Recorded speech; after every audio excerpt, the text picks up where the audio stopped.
গ্রীষ্মের গরমে অতিষ্ঠ জনজীবন, মাথার উপর সূর্যের প্রখর তাপ বেড়েই চলছে প্রতিদিন। জীবিকার তাগিদে যারা বাইরে কাজ করছে তাদের অবস্থা তো আরো নাজেহাল, বিশেষ করে খেটে খাওয়ার রিকশাওয়ালা মামাদের। রোদের তাপ যতই বাড়ুক, জীবিকার তাগিদে তাদের রাস্তায় বের হতেই হয়। আমরা যারা দিনরাত পরিশ্রম করি, ঘাম ঝরাই, সবই করি আমাদের পরিবারের মুখে হাসি ফোটানোর জন্য, যেন তারা ভালো থাকে, সুখে থাকে, সুস্থ থাকে। কিন্তু একটা কথা মনে রাখতে হবে, তাদের সুস্থ থাকার জন্য সবচেয়ে বেশি প্রয়োজন আমাদের সুস্থ থাকা। তাই আমাদের নিজেদের যত্ন নিতে হবে। সারাদিন তীব্র রোদে রিক্সা চালিয়ে ঘাম, ক্লান্তি আর পানি শূন্যতায় পড়ে যায় শরীর। এতে বেড়ে যায় ডিহাইড্রেশন এবং হিটস্ট্রোকের সংখ্যা।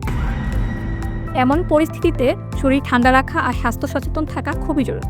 রিক্সাওয়ালাদের মামাদের মতো যারা ঘন্টার পর ঘন্টা বাইরে পরিশ্রম করছেন, তাদের জন্য কয়েকটি সহজ এবং কার্যকারী পরামর্শ। হিটস্ট্রোক প্রতিরোধে আমরা সহজ কিছু উপায় অবলম্বন করতে পারি। প্রচুর পানি পান করা, হালকা ও ঢিলে ঢালা পোশাক পরা, মাথা ঢেকে রাখা, ক্যাপ অথবা গামছা দিয়ে মাথা ঢেকে রাখা যায়। আপনি চাইলে ছাতাও ব্যবহার করতে পারেন। তাছাড়াও হিটস্ট্রোক বা গরম থেকে বাঁচার জন্য আমাদের সঠিকভাবে খাবার বেছে নিতে হবে। এই গরমে শরীরকে ঠান্ডা রাখতে সবজির তালিকায় যোগ করুন লাউ, সবুজ শাক, শসা, পেঁপে, কাঁচা টমেটো। ফলের ক্ষেত্রে আপনি চাইলে তরমুজ, বেল, নাশপাতি, ডাব, আনারস এগুলো খেতে পারেন। এগুলো আপনার শরীরকে সতেজ রাখতে সহযোগিতা করবে। রিক্সাওয়ালারা আমাদের শহরের পারিশ্রমিক সৈনিক। গরম হোক কিংবা বৃষ্টি, তারা আমাদের চলাফেরা সহজ করে তোলেন প্রতিদিন। তাই তাদের সুস্থতা, তাদের সুরক্ষা আমাদের সবার দায়িত্ব। তাই শুধু শক্তি নয়, সুস্থতা জরুরি।